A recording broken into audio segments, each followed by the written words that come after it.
ভালোবাসা, আবেগ, অনুভূতি আর মায়ায় জড়ানো একটা গেমের নাম ছিল ফ্রি ফায়ার।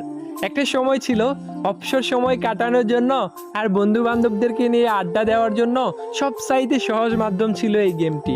তবে কেন জানি এখন আর এই গেমটাকেই আর ভাল লাগে না। এখন কেন জানি গেমিং উইথ তালহা আর ফোরেক্স তাহমিদ ভাইয়ের ফানি ভিডিও দেখে আর হাসা হয় না। টুয়েলভ লোল গেমারের ইমোশনাল ভিডিও দেখেও আর কান্না করা হয় না। যে আজকে সাব্বির বসটাকে সবাই কপি করতো, এখন বাংলাদেশের ফ্রি ফায়ার খেলোয়াড়রা আজকে সাব্বির বসকে চিনেই না। রক্সম্যান gaming, Jewel the noob gamer, তারা আর আগের মতো ফ্রি ফায়ারের আননোন ফ্যাক্টস খুঁজে পায় না।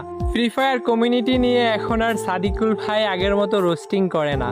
প্রো রুবেল আর বটলা নাহিদও আর এখন একসাথে গেম খেলে না। যেই নাইম আলম ভাইকে পুরো বিশ্বের মানুষে চিনত MP40 লিজেন্ড হিসেবে, সেই নাইম আলম ভাইকে এখন আর গেমে দেখা যায় না। কতদিন হয়ে গেছে গেমিং উইথ জিহাদ ভাইয়ের সেই বিখ্যাত ডায়লগ ভাই সাব দেখা হয় না, দেখা হয় না তার ফানি সব কাস্টমগুলো। যদিও এখনও মিস্টার ত্রিপোলার ভাই, ইটসকাব্য ভাই এবং গেমিং উইথ তালহা ভাইরা নিয়মিত ভিডিও ছেড়ে ফ্রি ফায়ার কমিউনিটিটাকে বাঁচিয়ে রেখেছে।